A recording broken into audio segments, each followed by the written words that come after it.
It's exactly 50 days until the delayed Summer Olympic Games are due to start in Tokyo. However, debate is still raging over whether they should go ahead at all. The International Olympic Committee insists the Games will be safe, but everyone in Japan isn't convinced. Last week, a state of emergency was extended because of a fourth wave of COVID infections. From Tokyo, Rupert Wingfield-Hayes has more.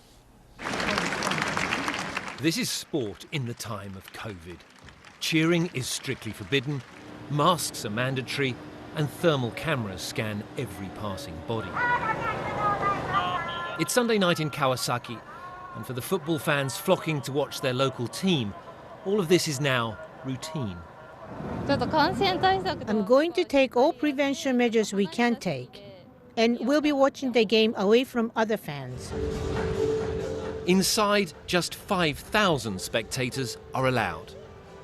They've been holding football matches like this in Japan with audiences throughout the COVID pandemic, and they say they can do so safely because everybody wears masks, because of the safety measures that they've put in place, and they say they have not had one single cluster of COVID traced back to any of these games since the beginning of the pandemic. The Tokyo Olympic Committee points to this as proof the Games can go ahead in 50 days' time, safe and secure. But safe and secure is not how it feels in the emergency ward at the Juso Hospital in Osaka. The last month has been exhausting for staff here, with more COVID patients than ever before. Dr. Nishiguchi is the head of the unit. He says the fourth wave here has been much faster and more deadly than previous ones. About 3 weeks ago, the number of infections increased very suddenly, he tells me. Many patients could not get into hospital. They had to wait at home. And by the time they got to hospital, their condition was much worse. That is exactly what happened to 74-year-old Kazuyuki Shiota. His wife, Asako, tells me that when Kazuyuki got sick with COVID last month, it took 6 days to find him a hospital bed. And by then, he was extremely ill.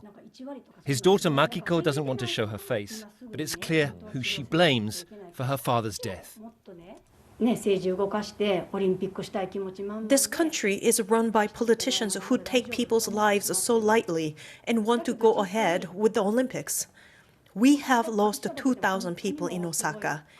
So that's 2,000 families going through the same as us. And they still want to go ahead with the Olympics. The International Olympic Committee points to events like this and says the Olympics can be held with little risk to public health. But with the pandemic still raging across the world, the question many here are asking is why is the IOC so determined to take that risk? Rupert Wingfield-Hayes, BBC News in Kawasaki.